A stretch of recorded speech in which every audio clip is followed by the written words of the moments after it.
안녕하세요. 시니어를 위한 꼭 필요한 정보 시니어 전성시대입니다. 우리 시니어님들 혹시 정부에서 거동이 불편하거나 치매 등 노인성 질환이 있는 분들 가정에 요양보호사를 보내주는 방문 요양 서비스가 있다는 것 다들 알고 계셨나요?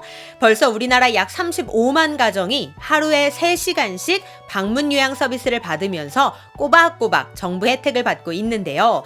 이렇게 좋은 서비스가 있는데도 불구하고 몰라서 이 혜택을 놓치는 분들이 많다고 합니다.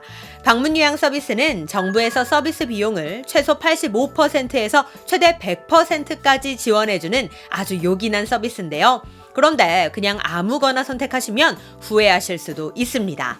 그래서 준비했습니다. 방문 요양 서비스를 고려할 때 꼭 알아야 할 3가지. 이것만 알고 선택하시면 후회 없이 질 좋은 방문 요양 서비스를 받으실 수 있습니다. 그러니 오늘 내용 절대 놓치지 마시고 주변 분들께도 많은 공유해 주시기 바랍니다. 구독, 좋아요, 알림 설정은 영상 제작에 큰 힘이 됩니다.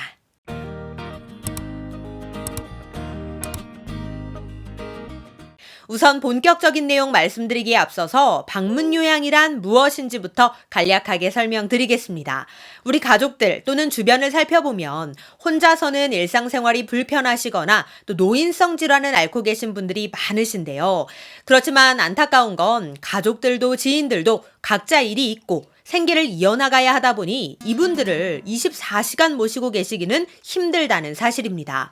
그래서 정부가 이런 분들께 노인 장기 요양 등급이라는 걸 발급해드리고 전문 교육을 이수한 요양보호사가 각 가정을 방문해서 하루에 3-4시간 동안 식사도 도와드리고 청소, 빨래, 말벗, 병원 동행 등 다양한 서비스를 받게 해드리고 있는데요. 사실 이런 도우미를 사설로 고용하면 비쌀 수밖에 없잖아요. 그런데 방문 요양 서비스는 정부에서 비용의 85% 이상 최대 100%까지 부담해 주니까 훨씬 경제적 부담이 줄어드는 장점이 있습니다. 심지어 아무리 많이 내도 한 달에 보통 15만 원에서 20만 원 정도면 되는데요. 이 금액으로 매일 3-4시간의 서비스를 받을 수 있으니 정말 좋은 제도죠. 그래서 이미 많은 분들이 방문 요양 서비스를 받고 계시는데요. 그런데 우리 시니어님들께서 방문 요양 서비스를 선택하시기 전 꼭 체크해야 할 3가지가 있습니다. 어떤 걸 중요하게 보고 유의해야 하는지 지금부터 잘 살펴보시기 바랍니다. 우선 첫 번째, 뭐니 해도 나와 잘 맞는 요양보호사님을 선정하는 게 가장 중요합니다. 이거 너무 당연한 거 아니냐고요? 그런데 의외로 많은 분들이 선택 기준이 따로 없거나 단순히 착해 보인다는 이유로 선택하는 경우가 많다고 하는데요. 그러면 오히려 나중에 분란이 생겨 낭패를 보는 경우도 많다고 하네요. 물론 협조적인 분도 중요한 기준이겠지만 무엇보다도 더 중요한 건 함께 지내는데 편안한지, 나이 차이가 너무 나지는 않은지, 또 과거에 어떤 질환자를 케어해왔고 내가 가진 질환에 대해서 지식은 있는지 이런 점들도 함께 고려해 봐야 할 상당히 중요한 포인트라는 거죠. 물론 이런 것까지 따져봐야 하나 생각될 수도 있지만 가족보다도 더 많은 시간을 함께하며 챙겨드릴 분을 찾는 것이기 때문에 단순히 착해 보이는 느낌으로만 뽑는다면 나중에 생각지도 못했던 부분에서 문제가 발생할 수 있으니 다양한 관점에서 따져보고 결정하셔야 한다고 하네요. 두 번째, 방문 요양센터를 잘 선택하시는 것도 매우 중요합니다. 비슷해 보일 수 있지만 방문 요양센터라고 다 똑같지 않습니다. 사실 방문 요양 서비스의 품질은 이 센터에서 결정된다고 봐도 과언이 아닐 정도로 자신에게 맞는 방문 요양 센터를 찾는 것도 매우 중요한데요. 여러 가지 이유가 있습니다. 예를 들어 요양보호사의 월급은 수급자가 정하는 게 아니라 방문 요양센터에서 정한다고 하는데요. 수급자는 정해진 자부담금을 낼 뿐 요양보호사의 임금 및 복지 수준은 센터에서 정해지고 또 센터마다 그 기준이 다 다르다고 합니다. 즉 같은 일을 하고도 센터마다 받을 수 있는 대우가 다를 수 있다는 거죠. 그리고 센터에 따라 추가적으로 케어 서비스를 제공하는 곳도 있기 때문에 그냥 집 근처에 있다는 이유만으로 이런 정보를 사전에 알아보지 않고 아무 방문 요양센터를 선택하시면 손해를 볼 수도 있다는 겁니다. 특히 2008년에 노인 장기 요양보험이 실시된 이후 수많은 방문 요양센터가 우후죽순처럼 생겨나면서 특화 서비스는커녕 제대로 된 방문 요양 서비스를 받을 수 없는 곳들도 많다고 하는데요. 그렇기 때문에 무엇보다도 어떤 방문 요양 센터를 이용할 것인지 꼼꼼하게 따져보는 게 중요합니다. 자, 세 번째, 집에만 계신 어르신의 치매와 우울증 예방 활동을 반드시 병행해야 한다는 겁니다. 방문 요양의 최대 장점은 말 그대로 어르신이 가장 편하게 생각하시는 집에서 요양보호사의 도움을 받는다는 겁니다.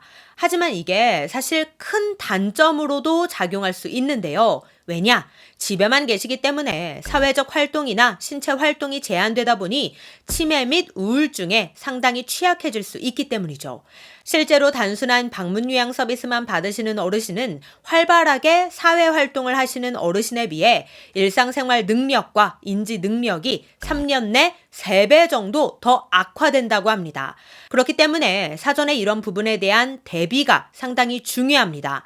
가정에서 중앙치매센터 등에서 제공하는 정보를 통해 인지활동을 도와드리거나 함께 활동을 하는 게 필요한 이유가 바로 이러한 점 때문입니다. 그리고 만약에 그런 활동을 가족이 다 할 수 없다면 요즘 몇몇 방문요양센터에서 추가 비용 없이 그런 프로그램을 제공하는 곳도 있기 때문에 어떤 프로그램을 제공하는지 꼭 한번 비교해보고 이용하실 수 있는 곳이 있다면 꼭 이용하시는 게 좋겠습니다.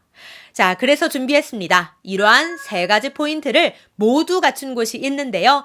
바로 네이버에서 투자한 세븐포인트원이라는 시니어를 위한 디지털 헬스케어 회사입니다. 오늘 내용을 준비하면서 이곳의 대표님과 많은 대화를 나누었는데 아주 흥미로운 말씀을 하시더라고요.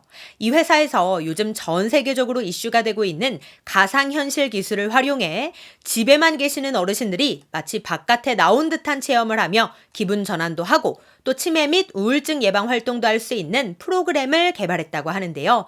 실제로 병원에서 임상 연구도 하고 현장 테스트도 하면서 어르신들이 너무나 좋아하시고 효과도 있는 것을 확인했다고 합니다. 그래서 방문요양센터에서 활용할 수 있게 제공하려 했더니 여러 센터장님이 이런 말씀들을 하셨대요. 어르신들이 좋아하셔도 우리에겐 일만 더 많아진다. 이런 걸 한다고 해도 누가 돈을 더 주는 것도 아니라며 오히려 안 좋아하셨다고 하는데요. 그래서 세븐포인트원 대표가 직접 7월 1일 방문요양이라는 방문요양센터를 세우고 최근에 서비스를 시작했다고 합니다.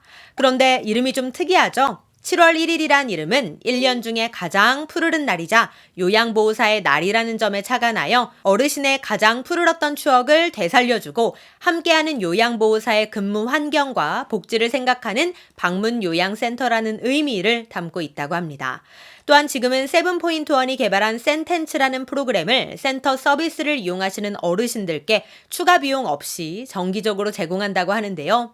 가상현실을 기반으로 한 인지 및 우울증 개선, 심리 안정 프로그램이니 많은 시니어님들께 도움이 될 것 같습니다.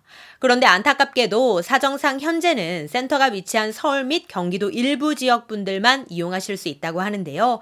혹시 관심이 있는 분들은 인터넷에 7월 1일 방문요양이라고 검색해 보시거나 1800-71866으로 전화 걸어 문의해 보실 것을 추천드립니다. 네, 오늘은 방문요양 서비스에 대한 다양한 정보 알려드렸는데요. 오늘 내용 도움이 되셨다면 구독, 좋아요, 알림 설정 부탁드리고요. 저는 다음에 더 좋은 정보로 다시 찾아뵙겠습니다. 감사합니다.